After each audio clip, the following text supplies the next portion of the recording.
voor de urs en ik denk van, verdomme, dat ziet er snel uit. Ja, ja. Hi. Nou ja, Bas van der Zwaan. Ja, Dus. ik ben Koen. Hi Koen. Aan de andere kant van de Maas. Koen. Uit Oefeld, Uit Oefeld. uit Brabant. Maar dan kent je kent toch het programma. Ja, ja. Want ook in Brabant kijken ze. Wij zitten zo kort aan de streep, hè. Ja, dus je vindt het wel interessant om eens te kijken wat gebeurt er aan de andere kant van de grens. Ja, ja. Ach En- ja. Grenzen vervagen, hè. Ja. Toch benieuwd wat er aan de goede kant van de Maas gebeurt, of niet? Ja, maar dan moeten we naar die kant. Hoe is het leven in het Oeveldse? Ja, kalm man. Kalm aan. Ja, net zoals hier. Mooi het zonnetje genieten, hè. En dan eventjes de ladies tour even zien, hè. Komen die langs? Die komen hier langs, ja, dadelijk. Dus Over, wat denkt ze zelf? rond 5:04, 10:04. Oh, dus Koen Doog van ik zorg dat ik er op Ja. tijd ben. Ja, Voordat hij hordes mensen stonden. ja. Hé, maar wie komt ze aan zoiets? Gekocht, gebouwd, Nee, gekocht. gekocht. Dat wordt bij een bedrijf gebouwd in Dronten. Oké, laten we vooral geen namen nemen. Maar heeft die het er in ieder geval op? Hij staat erop, maar in ieder geval dat is het mekka van de lichtfietsbouwers in Nederland. En daar komt deze vandaan. Is dit die een eerste lichtfiets of heeft dat er meer gehad? Nee, ik heb er eentje gehad hiervoor, dat was een open lichtfiets, een tweewielig. Ja, Dus open zonder kuip eromheen eigenlijk. Of Ja. noemt ze zoiets? Noemt ze dat een kuip? Ja. Of, ja. ja, meestal zeggen ze het is een banaanfiets, maar ja, ik heb er nog nooit geen banaan in gezien. En dan ben je er ook nog niet mee van de week geleden. Nee, Nee, ook niet. nee, ook niet. Nee. Ja, en het schilletje noemen we dus de kuip. Ja. Wat voor snelheden kan ze bereiken met... Ja. Je moet als je in het ding stapt eigenlijk net zo defensief rijden als met een motor. Ik bedoel, je wordt eigenlijk altijd te laat gezien. En zit alles mee, heb je alles positief, vrije baan, als een biljartlaken, het asfalt zo strak, dan rijd je vol in de 50. En anders bergaf, ja, dan hebben we het over snelheden die lopen gewoon ver in de 80. En waar zitten de remmen dan? De remmen, Ja? maar die moet je niet gebruiken, hè. Je moet voor de klap afstappen. Ah, voor de, ja, voor de klap afstand. Hier, dit handeltje, Ah, oké. dat is feitelijk de rem.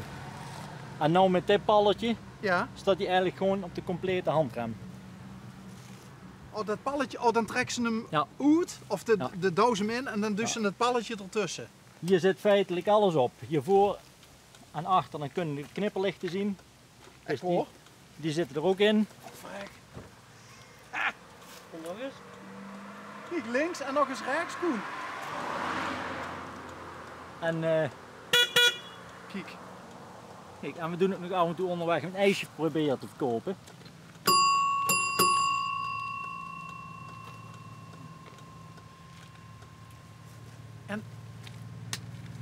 Van onder, oh, want waarom is hij nou van onder open, waar de pedalen zitten? Dan kom ik met de hakken door. Oké. En feitelijk zit er gewoon een wielrenverzet in. Alleen deze die is nou voorzien van een bergversnelling. Want? Wil ze ook hier wel eens heuvel opgaan? Nou ja, we zitten hier kort bij Groesbeek, hè. 7 heuvelen en zo. Oude Holleweg en zo. Ja. Dat zijn die kuitenbijters. Ja. En dan wil er toch boven komen. En dan lukt dat nog enigszins. En een dashcam? Ja, we hebben tegenwoordig wel voor te maken met spookfietsers. En als hier een fiets overheen duikt, dan praat je over iets andere schade als een gewone fiets. Ik bedoel, hier staat voor nieuwprijs een heel leuk stadsautootje tweedehands. Oké. Dus, zodoende. En hoe vaak ben je op pad met de fiets? Ja, we kunnen niks van zeggen, maar ik heb vorige week Nijmegen fietsvierdaagse gefietst, dan is het iedere dag zeg maar 100 kilometer.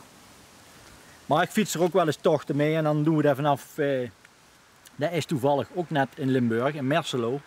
Dan doen ze tochten organiseren van die randonneurstochten. En die zijn dan 200. En ze hebben nou een tocht, die komt als het goed is vannacht binnen. Die is gestart in Verona in Italië. En dan is de bedoeling dat ze 90 uur van Verona naar Merselo fietsen. Hè? Ja. En er zit toevallig ook één velomobiel tussen. En dat was een maximum aantal, ik geloof, van 50 deelnemers. Dus die starten in Verona, Italië. En die komen met tussenposes in 90 uur weer hier naartoe. Maar En dan hebben ze diverse stempelposten. En dan is dus de bedoeling dat ze in die tijd terugkomen. Maar dan slaapt ze wel heel weinig, denk ik, of niet? Ja, maar dan moet ik doen als je dood bent, hè? Ja, ja.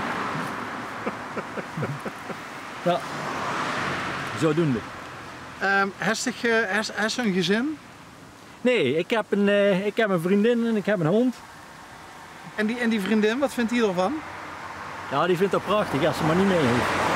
Ja, we moesten die loten. Ja, daarom moeten we dit ook kopen, hè? Bestonden ze eigenlijk, twee Ja. persoons? Ja. Ja. Serieus? Ja. Van dezelfde fabrikant worden we de naam niet van nemen? Toevallig ook nog van dezelfde fabrikant. Alleen dit noemen ze een Strada. En die fabrikant die dus een duo fiets van het type Quest. En die had dus ook de wielkappen dicht. Want daar zit dus ook nog een verschil in. En normaal is de snelle variant hiervan dus gewoon de enkel Quest. En dan loopt het startstuk ook nog door. En ja, die pakken gewoon snelheden van meer dan 60 per uur op het vlakke stuk. Ja. Van een hele poos terug is er een keer eentje op de uitzending geweest bij wegmisbruikers. Die hebben ze gefilmd op fietspad. En die ging ruim 60 km per uur in het geel. Aha. Ja. Want ik moest dus formeel op het fietsenpad. Nee. want Niet? Het is zo, er is een maas in de wet. En binnen de bebouwde kom, en daar is deze fiets ook op gebouwd. Als die fiets dus van deze kant tot die kant 75 of 76 centimeter, de centimeter moet ik om liegen. Als die zo gebouwd is, dan mag die binnen de bebouwde kom op de weg. Maar zegt oma Gent van, we willen je naar het fietspad, dan heb je dus bevel op te volgen en dan moet je op het fietspad. Ja. Is dat wel eens veel gekomen? Dat oma Gent... Nee, want ik fiets altijd een beetje onder de radar. Ja, dat is leer genoeg, hè? Ja. Dus is ook van de wordt moeilijk gezien. Ja. Ik zie dukker lichtfietsen met van die vlaggetjes erop. Ja, dat is toch niet? Nee, die heb ik eraf gehaald, want ik kom wel eens met regelmaat langs de midgetgolfbanen en ik krijg allemaal van die putten in de fiets. Volgens mij hebben ze die vroeg al dukker gesteld over het vlaggetje. Is dit voor een slijpkabel? Nee, dat is gewoon puur om de fiets eventjes te kunnen verzetten. Dus makkelijk even op te tillen en eventjes om te kunnen gooien. Nee, zo'n fiets moet je niet fietsen met een vlaggetje, want een vlaggetje wordt geassocieerd met een klein kindje. En dat zijn we absoluut niet. En als ik met de snelheid voorbij kom en zijn vlaggetje zwiept er rond, dan slag iemand de oren van zijn kop af. Hoe gaat het op de fietspaden met zo'n apparaat, Koen? In de onderlinge verstandhouding met andere fietspadgebruikers? Infrastructuur op de fietspaden loopt eigenlijk gezien al jaren achter. Dat is gewoon een feit. Maar het is gewoon geven en nemen. Ik kan op twee manieren erlangs. Of met beleid, of stront eigenwijs. En heel grote kans lopen dat er iemand tegenaan valt. Want het is toch vaak een schrikreactie wat het geeft. Ja. Ja. Dat is gewoon. Dus het is gewoon een kwestie van geven en nemen. Maar zit ze nog wel relaxed in dat ding dan? Ja, het is toch iets heel anders dan wat mensen verwachten tegen te komen. Hè? Ja. Ja, maar onbekend maakt onbemind. En dat is het vaak. En als ze dan maar zien dat je er gewoon een beetje met normaal respect mee omgaat, dan is er niks aan de hand. Dit is ook altijd een kritisch iets. Als je iemand op een paard tegenkomt, een paard en ruiter. Een paard is totaal niet gewend aan dit. Ja. Dan kun je twee dingen doen. Of als een bezetene er langs gaan, of eventjes een plekje zoeken aan de kant en even door elkaar rustig passeert en even het gesprek aangaan. En dan hoort zo'n dier ook van, hé, het is toch iets anders wat ik gedacht had, want die gaat gelijk in een houding van... Ja. Dus, ja. Ik zeg, als je gewoon een beetje rekening met elkaar houdt, niks aan de hand. Maar is maar alles. Is dit nou voor dich het summum op het gebied van lichtfietsen? Of bestaan er nog ergens in het hoofd van Koen bepaalde dromen die misschien ooit nog eens een keer uitkomen?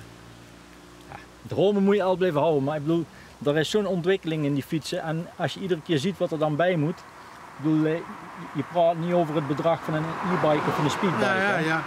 Leuk autootje zei je, hè? Ja, er is een snellere variant van deze fiets, maar die heeft een beginprijs van ruim 8000 euro. Hartstikke idee. En als je die een beetje begint te pimpen, dan praat je over meer dan 10.000 euro. Nou, ik kan niet zo schudden, want ik heb geen geldboom. Dus je moet op een gegeven moment tevreden zijn met wat je hebt. Had je nou vandaag vrijgenomen voor de dames fietstoer? Ja. Ja. Dus wel een echte fietsliefhebber. Ja. Ik vind dat mooi om te zien. En we zitten gelukkig in de regio waar het weer een beetje gepromoot wordt. Ja, is dat belangrijk? Ja, we hebben daags naar de Tour in Boxmeer. Ja. Dus er is een gigantische trekpleister. En daar worden we in Brabant dus overspoeld met de Limburgers. Hè? Wout Poels en die beste jongen uit IJsselstein. Nou, je hebt hier nou de Ladies Tour. Je hebt de Binkbank Tour. Dus niet te veel allemaal van die namen noemen, maar fijn, het fietsen hier zit gewoon in de lift en dat is gewoon positief. Ja.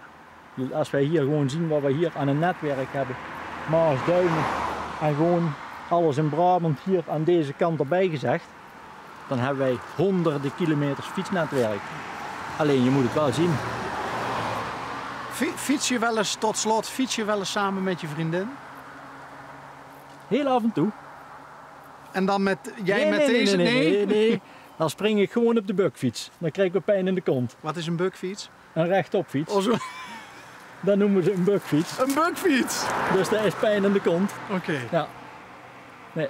Hey Koen, ja, ik vond het te gek. Er staat echt iemand hier naast me die weet wat hij wil, die weet wat hij heeft. En volgens mij ook heel goed weet hoe hij ermee om moet gaan. Dus dankjewel. Met beleid. Ja. Hè? Koen, uit Oefeld. Onderweg Kieker. Nou, van den kant van de Maas. Van den kant.